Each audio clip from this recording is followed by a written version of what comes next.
Santo. Amén. Amén. Jesús, luz verdadera que ilumina a todo hombre, luz que llega a este mundo. Nosotros sabemos que tú has venido de Dios el Padre para ser nuestro Maestro y que enseña los caminos de la verdad. Las palabras que oímos de ti son espíritu y son vida. Pero ¿quién es digno de abrir el libro rompiendo el sello?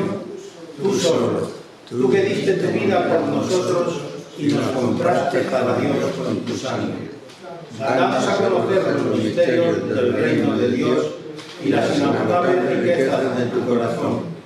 Descúbrenos los tesoros de la sabiduría y de la ciencia de Dios que en ti se ocultan.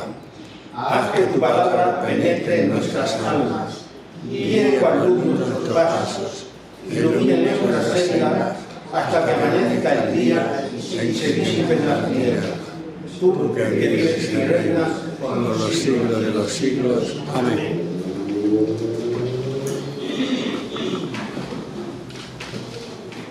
Bien, empezaré diciendo que la humanidad se organiza por periodos, y así tenemos los siglos, los años, los meses, las semanas, los días. Pues la Iglesia también se organiza por periodos, tiene su año litúrgico, y ese año litúrgico de la Iglesia le divide en tiempos que algunos de ellos se llaman o se consideran tiempos fuertes. Pues estamos en uno de esos tiempos fuertes, estamos en la Cuaresma. Ese es considerado por la Iglesia un tiempo fuerte. Todos los papas en este tiempo de Cuaresma han dado su mensaje a los fieles para que nos comportemos pues satisfactoriamente en el cumplimiento de nuestra obligación como creyentes. El Papa actual, nuestro Papa León XIV, este año también ha dado su mensaje de Cuaresma.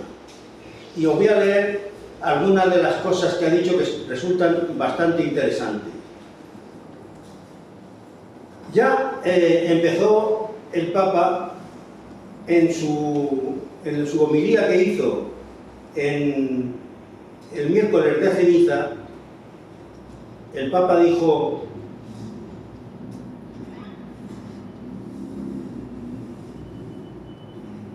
al inicio de cada tiempo litúrgico redescubrimos con una alegría siempre nueva la gracia de ser Iglesia, comunidad convocada para escuchar la palabra de Dios. Esto lo pronunció en la homilía del miércoles de ceniza, digo. Y después, en el mensaje, sacó algunas cosas que a mí me han parecido interesantes para hacerlo llegar a vosotros. La Cuaresma, tiempo de conversión. Los invito a poner nuevamente a Dios en el centro de la vida, dejando que la palabra nos transforme y renovando la decisión de seguir a Cristo en su camino hacia la Pascua. Otra cita más que también nos decía el Papa: volver a poner a Dios en el centro. La Cuaresma es el tiempo en el que la Iglesia nos invita a poner de nuevo el misterio de Dios en el centro de nuestra vida. No se trata de hacer más cosas, se trata de dejar que Dios sea importante. Cuando el corazón se dispersa entre urgencias y distracciones, la fe pierde impulso. La Cuaresma es volver al eje de nuestra fe católica. Bueno, pues precisamente para volver al eje de nuestra fe católica, bueno, yo quería hacer oír una canción que a mí me ha gustado mucho, a ver si la conocéis.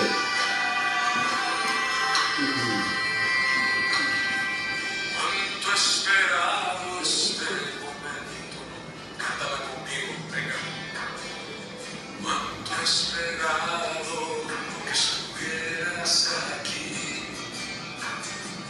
Cuánto esperado que me hablaras. Cuánto esperado que vinieras a mí.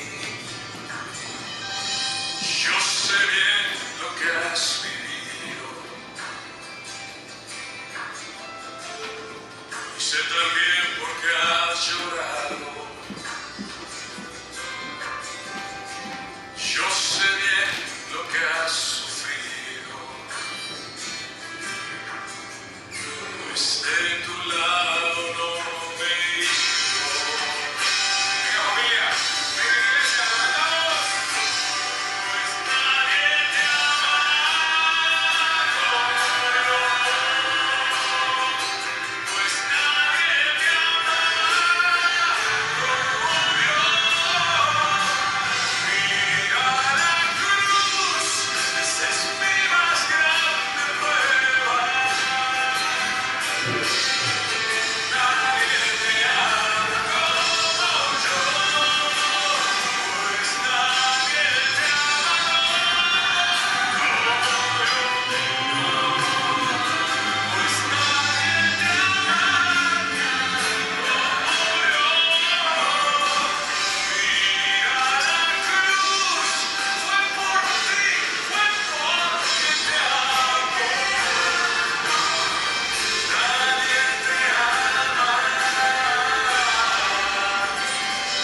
como yo. ¿La conocéis?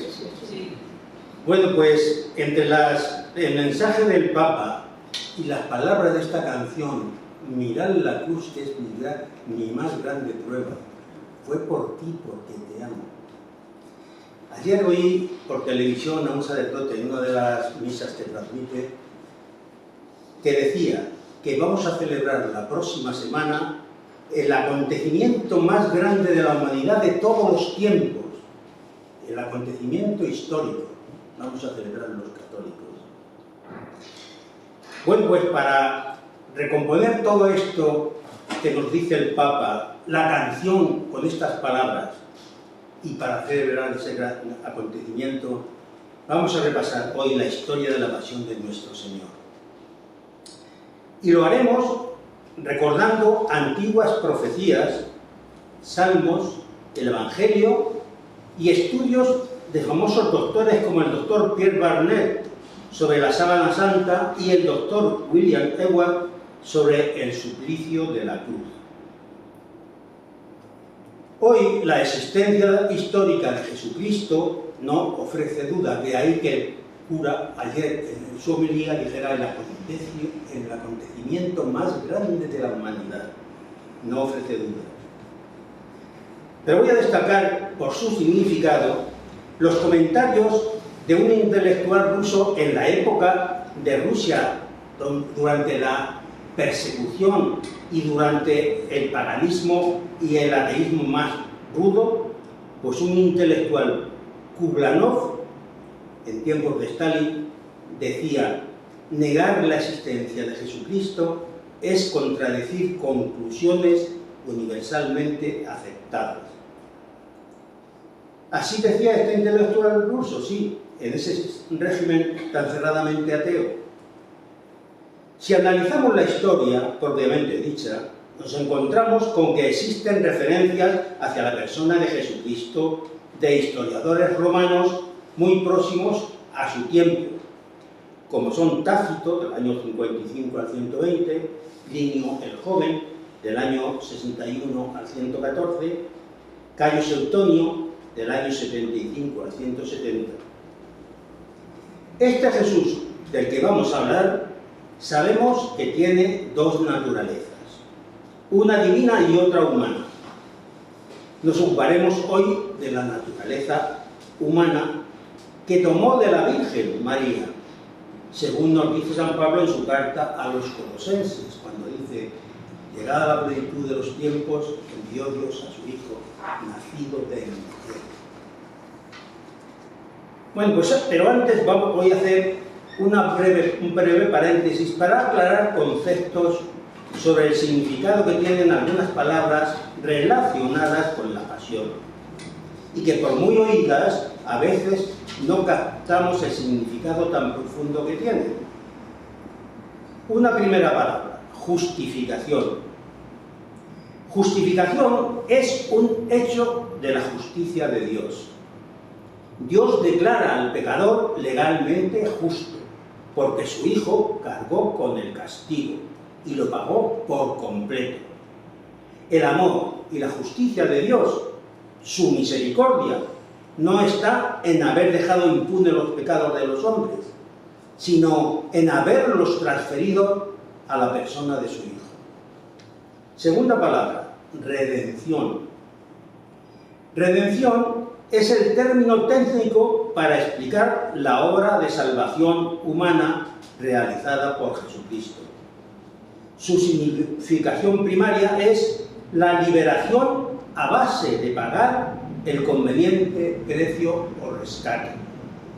Esta idea que nos da San Pablo en sus cartas, que no se contenta con afirmar el hecho de la liberación del hombre por Jesucristo, sacándonos de la esclavitud del pecado, sino que expresamente habla del precio de la redención.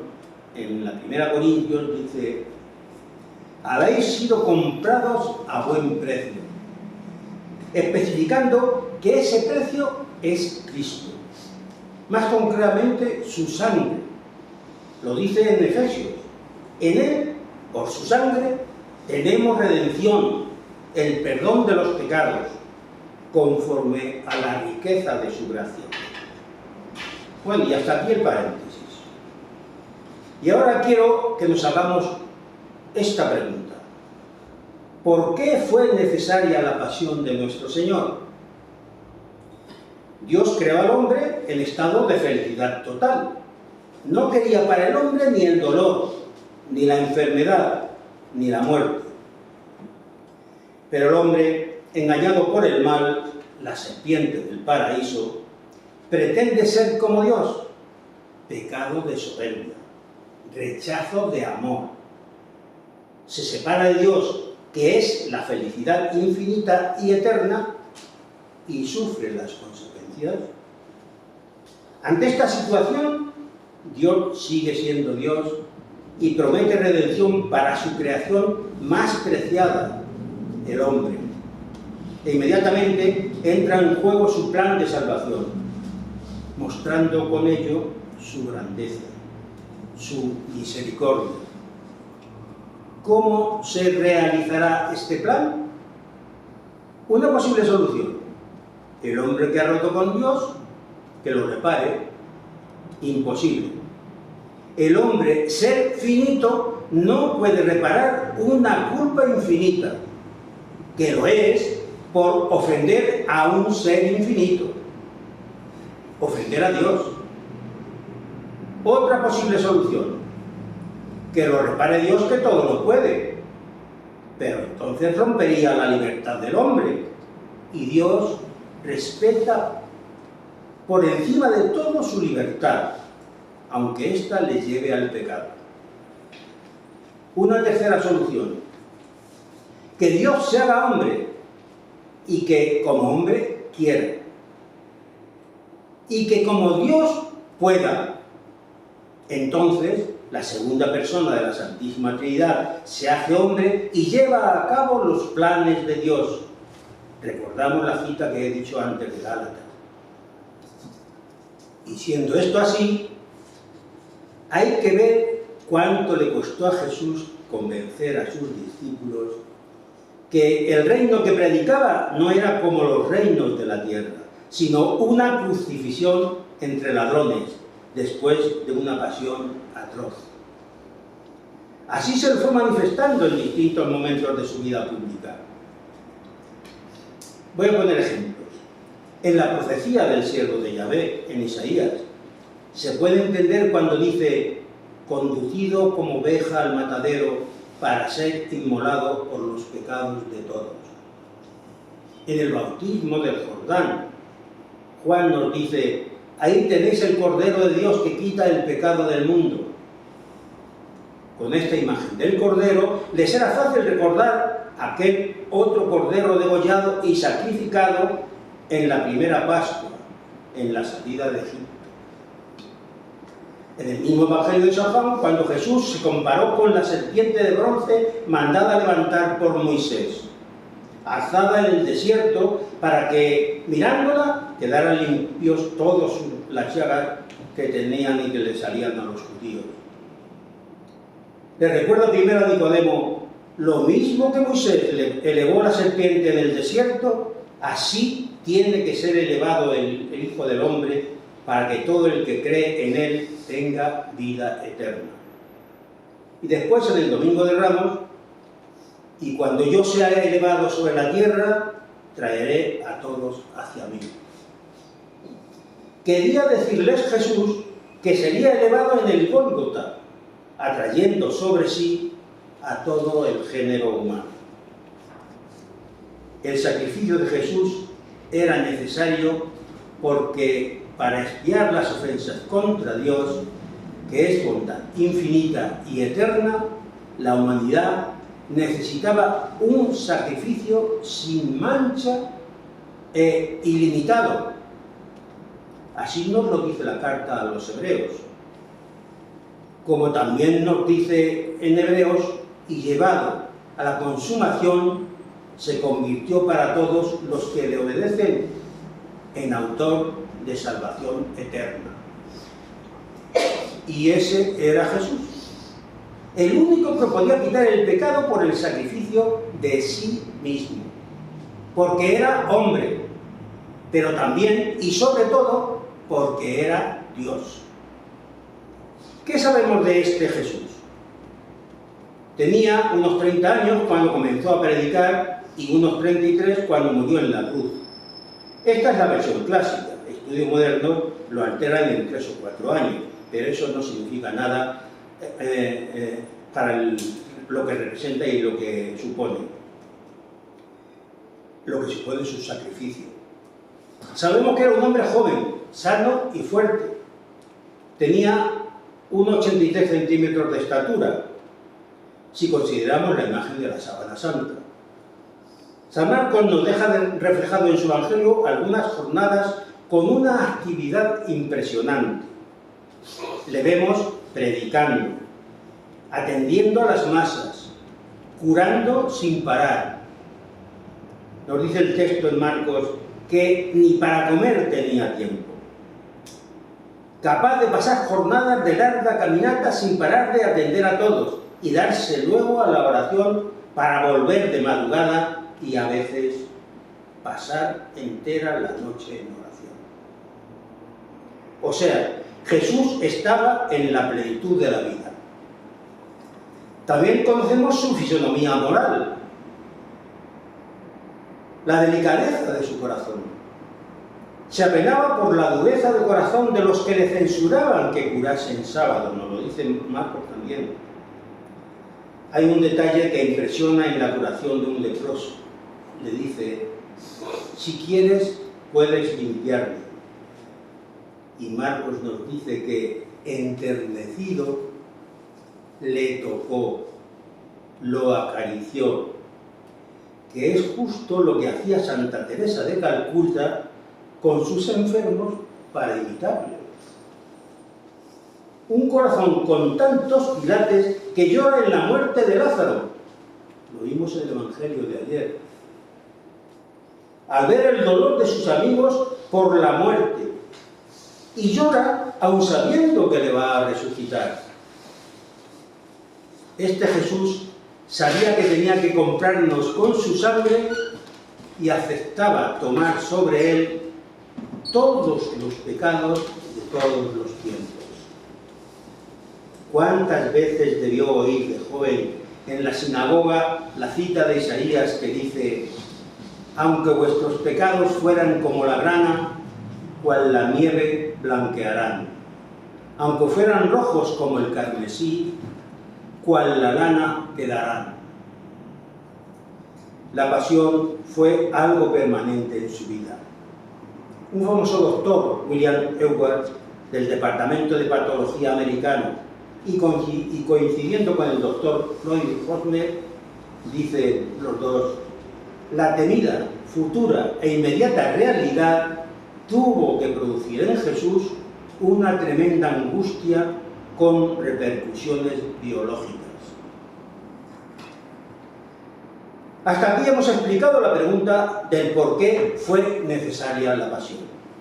Vamos a recordar ahora ese precio que tuvo de pagar Jesús por la liquidación de nuestras culpas. Y pasamos ya directamente a la pasión de nuestro Señor Jesucristo.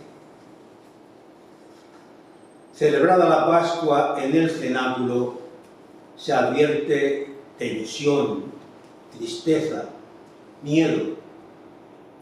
En los famosos capítulos del Evangelio de San Juan, del 13 al 17, que Adolfo ha empezado ya a tratarlos en la última reunión, en la última charla que tuvimos el pasado lunes, ya empezó a decirlo, se puede ver en estos capítulos cómo Jesús les habló de traiciones, que iba a estar muy poco tiempo con ellos, que no se turbara su corazón. ¿Qué veía en ellos que les dijese: no se turbe vuestro corazón, creéis en Dios, creed también en mí? A pesar de todo, sus discípulos no entendían. Posiblemente el miedo les impedía descubrir lo que estaba ocurriendo. Pues entre tantos misterios hay uno que desconcierta a nuestra naturaleza humana.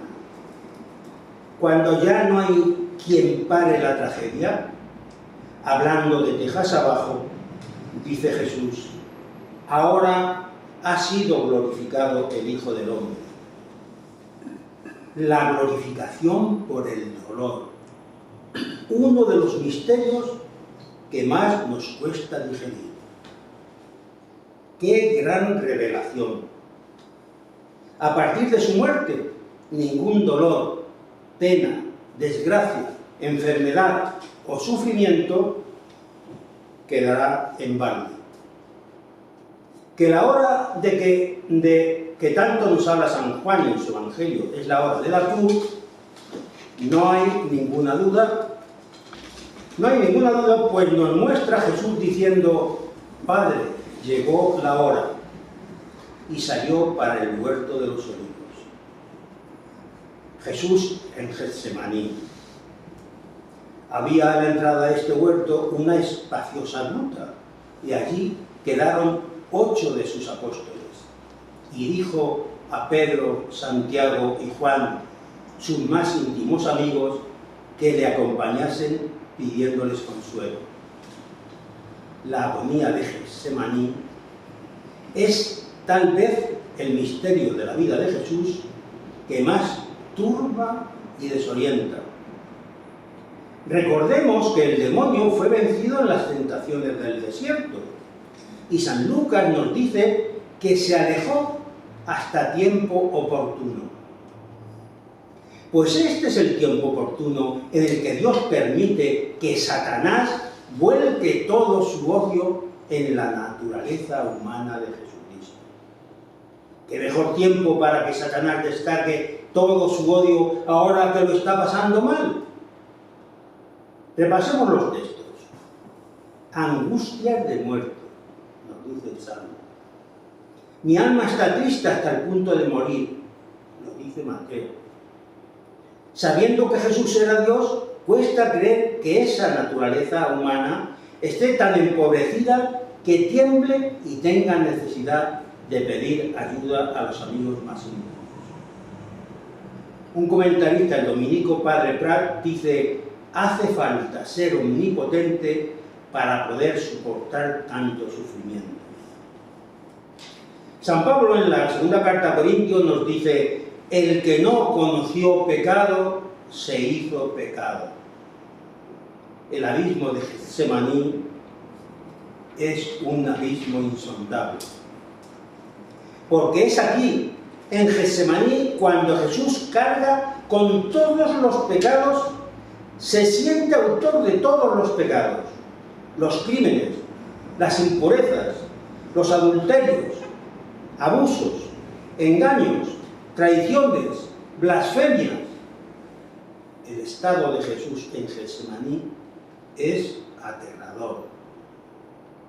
Hay un relato de la beata Ana Catalina Emmerich, una alemana de los siglos XVIII y XIX, donde cuenta una visión que tuvo sobre este trance.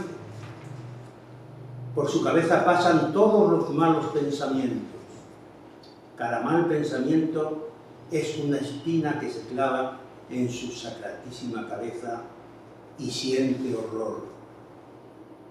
Por sus ojos pasan todas las malas miradas. Cada mala mirada es una gota de sudor de sangre que corre por su rostro y siente la angustia de la muerte. Por su boca pasan todas las malas acciones realizadas por la palabra, las horribles blasfemias, las conversaciones obscenas, las malas enseñanzas, y se siente morir. Por su corazón pasan todas las ofensas, todos los pecados de todos los tiempos, de todos, y agoniza por el dolor que le causa. Ante tanta inmundicia, los salmos ya anticipan: las olas de la muerte me envolvían. Salmo 18. No es extraño que en este estado su naturaleza humana no pudo más y saltaron miles de vasos sanguíneos. Y sumido en angustia pena, sudó sangre. Nos lo dice San Lucas. El doctor Pierre Barbet, célebre cirujano del Hospital de París, dice: la hematidosis, o sudor de sangre, es un fenómeno fisiológicamente rarísimo, pero bien descrito en medicina. Se produce, según define el doctor Lebec, en condiciones muy especiales. Ha de haber una gran debilidad física, una conmoción moral, grande con intensa emoción y enorme miedo. Dice San Lucas que un ángel del cielo le confortaba. Hay un texto en la carta de los Hebreos difícil de entender, que es posible tenga su explicación en Getsemaní. Habiendo ofrecido en los días de su vida mortal ruegos y súplicas con poderoso clamor y lágrimas al que podía salvarle de la muerte, fue escuchado. Sabiendo que tenía que ser levantado en alto y viendo que en esta situación no podía llegar a la cruz, que era su final, pidió fuerzas para no morir y fue escuchado. Impresiona el conocer la situación y sufrimiento de Jesús, que en estas condiciones paupérrimas buscara consuelo y no lo encontró. Volvió a sus discípulos y estaban dormidos. Jesús, con suma delicadeza, dijo: Simón, ¿duermes? ¿No has podido velar una hora? Nos lo cuenta San Marcos. Al ser apresado, nos dice San Mateo de sus discípulos, abandonándole todo su yerro. ¿Cómo debió dolerle el abandono de los suyos? Recordemos en Salmos: has alejado de mí compañeros y amigos, son mi compañía las tinieblas. Hacia la medianoche es conducido al palacio de Anás y Caifás.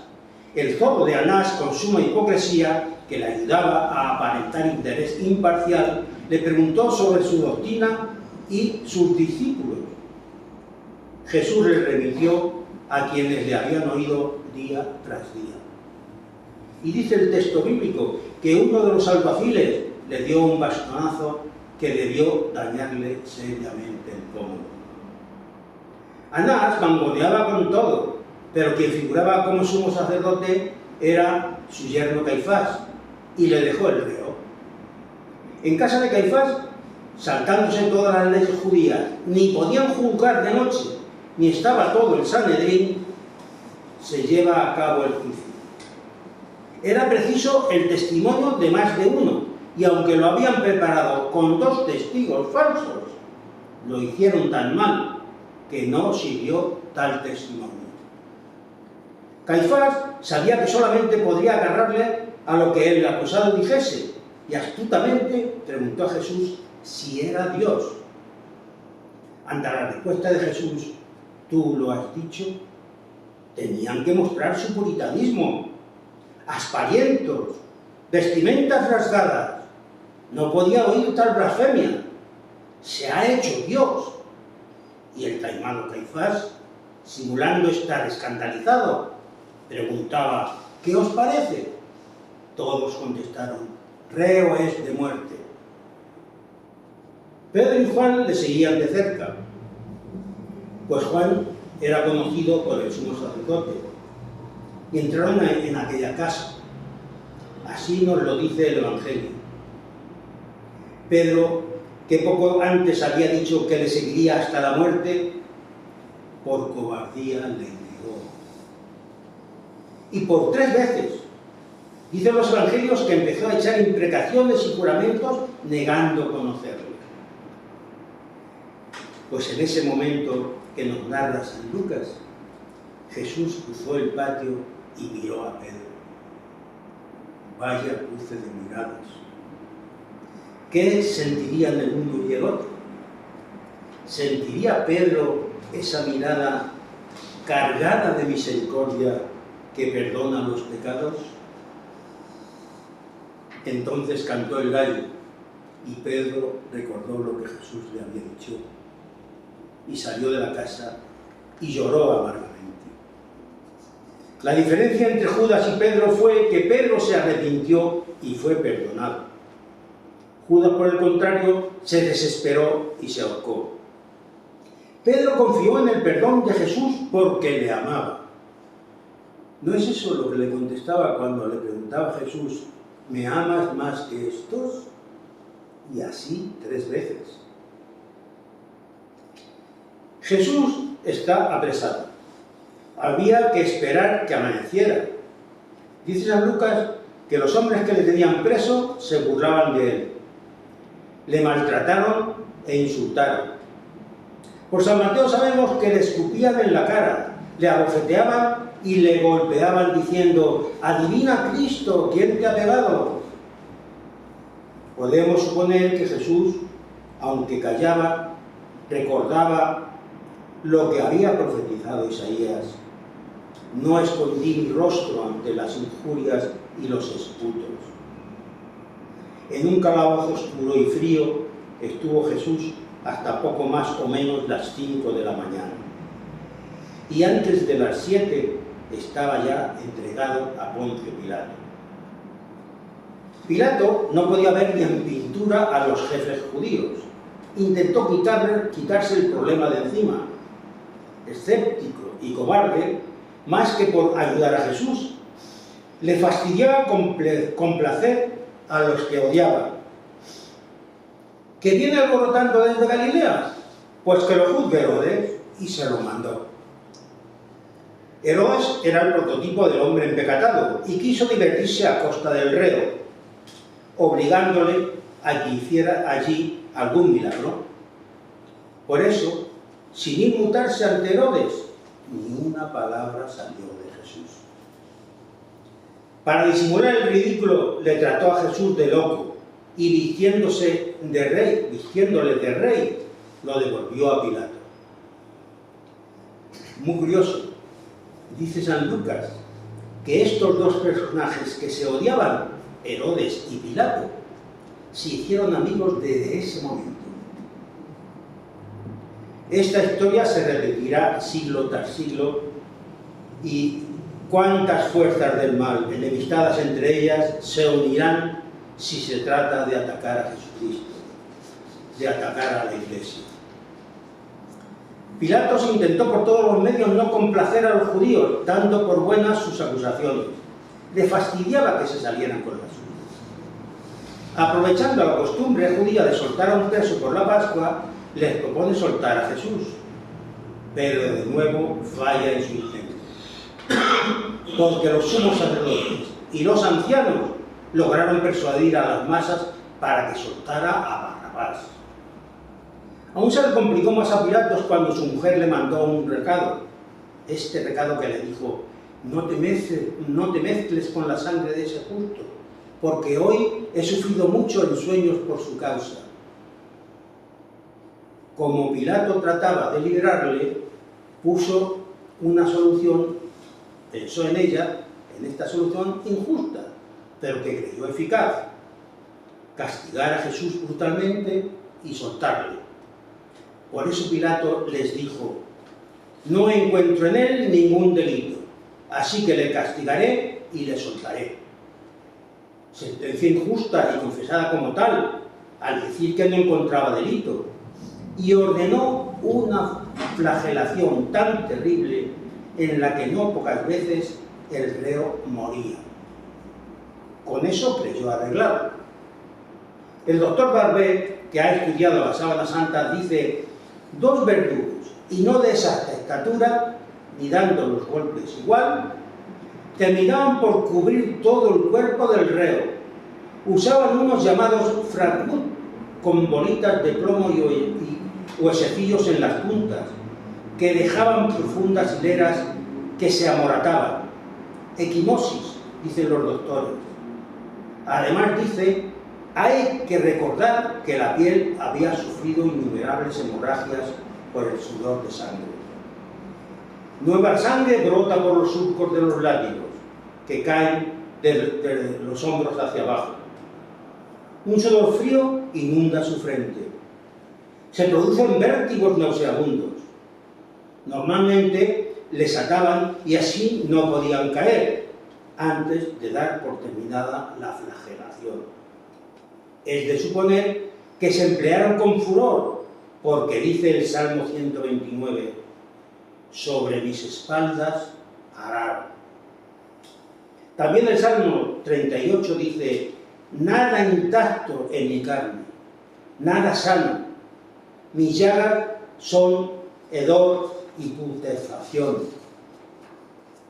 Serían sobre las 10 cuando los soldados, vistiéndole con un traje de púrpura, para reírse de él, tratándole de rey, y le ciñeron una corona, además de espinas, que nos cuenta así San Marcos. El doctor dice que esta corona de espinas era como una canastilla entre la nuca y la frente. Él, como cirujano, da testimonio de cómo la sangre del cuero cabelludo y explica que el cráneo se ve lleno de coágulos de sangre.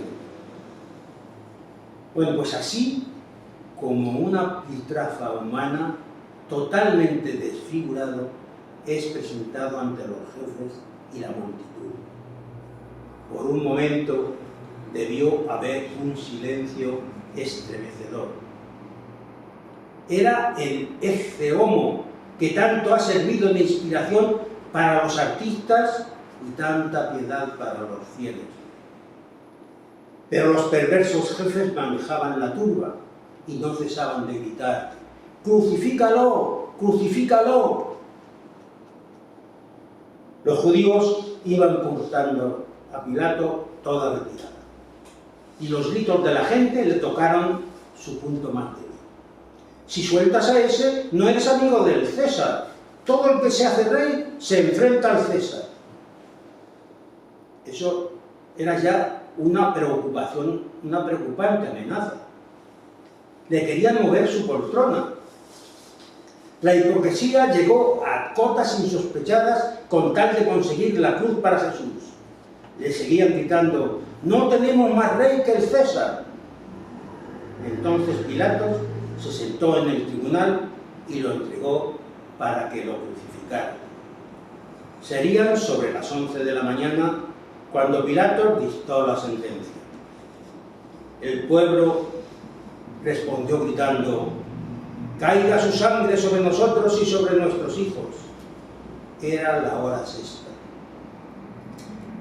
De la Torre Antonia, que era la estancia de Pilatos, al Calvario hay unos 600 metros. No es extraño, dado el estado en el que se encontraba, que en el camino tuviera varias caídas. Lo que no cabe duda es que los soldados, ya camino del Calvario, debieron darse cuenta de que no llegaba vivo, sin que alguien le ayudase a llevar la cruz. Pasaba uno que volvía del campo, Simón de Cirene, el padre de Alejandro y Rufo, y le obligaron a llevar la cruz. Nos lo dice San Marcos. Porque así como estaba, no podía llegar al Calvario. Tampoco extraña que se encontrara con su madre, porque sabemos por San Juan que María estuvo junto a la cruz. Martín Descalzo imagina este posible encuentro con su madre, que al enterarse de lo que ocurría, corrió a su encuentro y al abrirse paso entre la gente, oyó alguna voz que decía: es la madre, es la madre. Aunque los romanos no crucificaban al reo totalmente desnudo, sabemos que respetaban las costumbres y tradiciones de los pueblos, y a los judíos les repugnaba la desnudez total, por lo que, con toda seguridad, con Jesús respetaron estos escrúpulos judíos y no le desnudaron del todo. Dice el doctor que al arrancar el resto de la ropa, los hilos de tela que están pegados entre las llagas, al tirar sin miramiento, arrancan las innumerables terminaciones nerviosas, dejando heridas en carne viva. Serían las 12 cuando los romanos lo crucificaron. Los clavos, forjados de 8 milímetros, irregulares en sus bordes, los clavaban entre las muñecas. Solían hacer los agujeros antes, y como las medían a ojo, a veces desconjuntaban huesos. Aunque Jesús no se quejó, su rostro, dice el doctor, hubo necesariamente de contraerse horriblemente. El dolor es el más horrible que puede sufrir un hombre. Al ser levantado hacia la herida del tronco tirante como la cuerda de un violín, vibrando a cada sacudida y cada movimiento en la cruz. Y así, 1, 2, 3 horas. Ha perdido gran cantidad de sangre con una fiebre alta, unos 39 grados. Deshidratado, la boca y la garganta secas. Una terrible sed por la pérdida de sangre. Así profetizó el Salmo 22.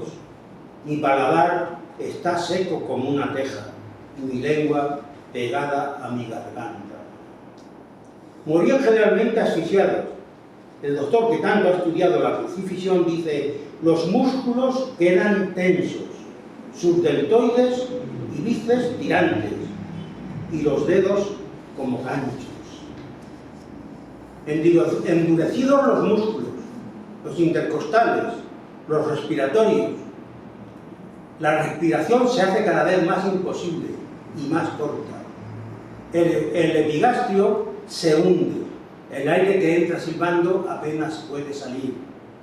Un color violáceo, purpúreo, azul, se asfixia. Y fijaos, porque es impresionante, para poder respirar se ha de apoyar sobre los clavos de los pies. Con este apoyarse conseguía expulsar el aire. Y así duraba en este estado de asfixia mucho tiempo. En esta situación, lo que más debió lacerar su corazón: burlas, retos, desafíos. Baja de la cruz y creeremos en ti. Ha puesto su confianza en Dios, que le salve ahora si es que de verdad le quiere. Ante tanta burla, Jesús no podía fallar.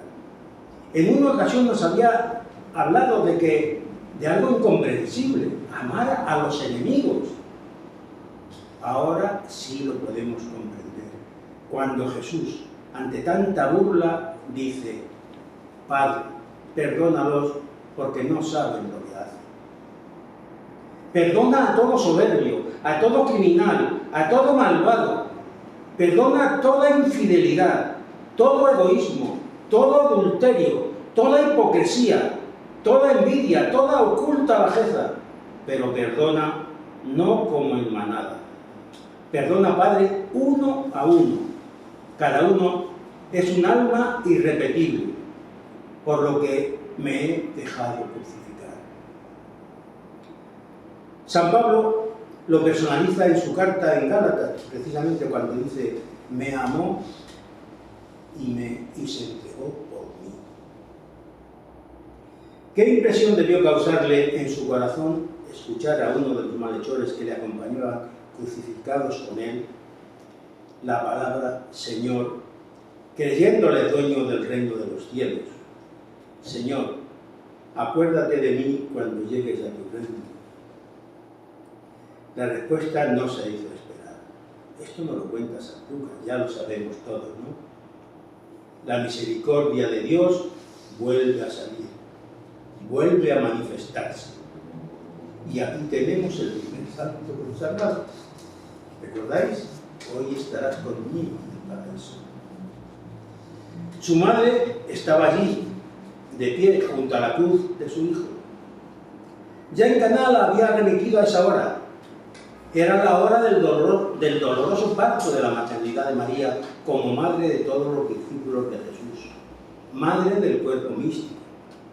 Es el momento sublime de la revelación, del misterio de asociar a su madre a la redención como corredentora. Como la mujer Eva estuvo asociada a la caída de Adán, María estuvo asociada en la redención. Así se comprende que al dirigirse a su madre le diga: mujer, ahí tienes a tu hijo. Y como señalase al discípulo para que no hubiese equívocos, le dijo al discípulo: ahí tienes a tu madre. Los soldados echaron a suerte sus ropas. San Juan nos dice que su túnica era sin costura, tejida toda desde arriba. ¿Por qué sabía esto San Juan? ¿No sabía una túnica tejida por su madre y cuando vivía María en casa de San Juan, cuando proclamó que todo estaba cumplido, seguro que su alma experimentó una dulce paz? Todo pagado. La infinita maldad de todo pecado liquidada. Jesús volvió a hablar pese al dolor que le proporcionaba cada nueva palabra que decía. San Lucas nos ha dejado escrito que serían cerca de las 3 de la tarde cuando dijo: Padre, en tus manos encomiendo mi espíritu. Y nos dice que esta palabra la dijo con fuerte voz y entonces expiró. Estaba profetizado que no le quebrarían ningún hueso. Como era la víspera de la fiesta, no podían quedar los cuerpos en el madero. Así que los soldados rompieron las piernas por las rodillas y los dos crucificados con Jesús, a los dos crucificados. Pero cuando llegaron a él, a Jesús, como le vieron ya muerto, no le hicieron nada. Entonces, uno de los soldados, con su lanza, le atravesó el costado y al punto salió sangre y agua. Aunque los muertos no sangran, dice el doctor Barber, que la sangre era de la aurícula derecha y el agua del pericardio, por lo que tuvo que tener el corazón oprimido con dolor angustioso. Estudio ratificado por el doctor Marino Molina, que en agonías excepcionalmente dolorosas dice: el agua del pericardio es abundante.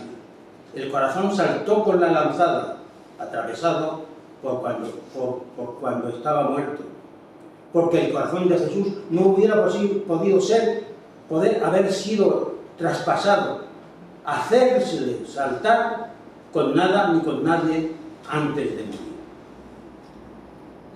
San Juan dejó escrito que nos amó hasta el fin, hasta el extremo. Solo el amor divino es capaz de tanto.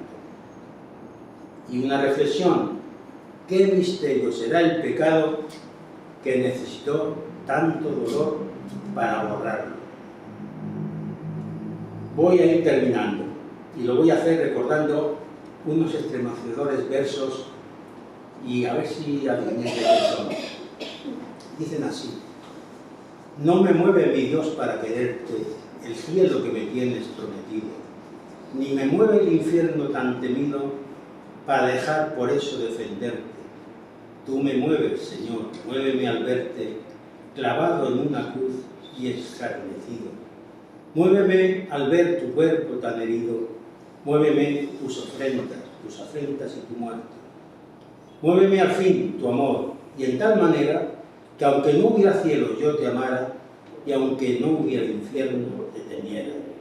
No me tienes que dar porque te quiera, porque aunque lo que espero no esperara, lo mismo que te quiero, te quisiera. Después de oír estos versos, sentimos la necesidad de decir lo que San Pablo escribió a los colosenses: sufro con agrado en mi carne lo que le falta a la pasión de Cristo.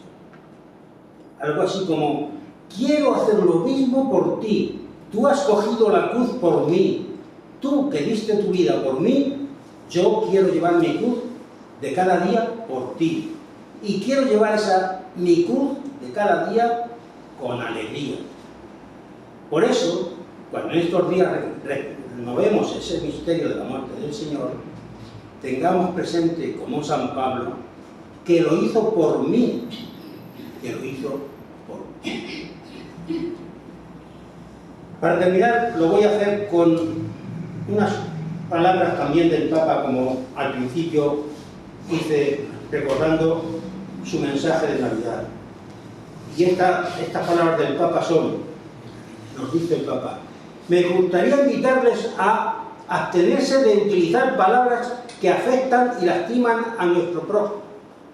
Me gustaría invitarles a desarmar el lenguaje, renunciando a las palabras hirientes, al juicio inmediato, a hablar mal de quienes están ausentes y no pueden defenderse, a las calumnias.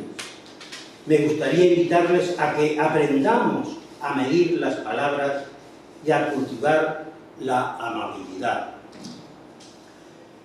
Bueno, pues, recordando esta muerte en cruz, vamos a terminar este final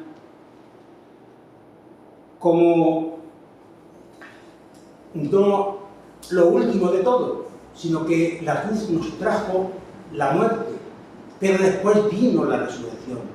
Cristo tuvo que morir, como moriremos todos, para resucitar, como resucitaremos todos. Antes recordaba lo que nos decía precisamente en el capítulo 13, la semana pasada, Adolfo, estudiando el capítulo de San Juan. Decía Jesús a sus discípulos: conviene que yo me vaya. Donde yo voy, ahora vosotros no podéis venir. Donde yo voy hay muchas moradas, voy a preparar vuestras moradas. Pues que tengamos en cuenta que allí tenemos nuestras moradas, que después de todo lo que pasó en la cruz, Jesús nos resucitó a todos y estaremos con Él en su momento, cuando Dios y Él quiera que lleguemos. Así que con esto termino y os deseo a todos una feliz Pascua de Resurrección. Y ahora vamos a dejar a la Virgen también. Vamos a dejar a la Virgen. Virgen, bella como la luna, delicia del cielo, en cuyo rostro se miran los santos y se contemplan los santos. Haz que nosotros, tus hijos, nos parezcamos a ti, y que nuestras almas reciban un rayo de esa belleza tuya, que no decae en los años, sino que brilla en la eternidad.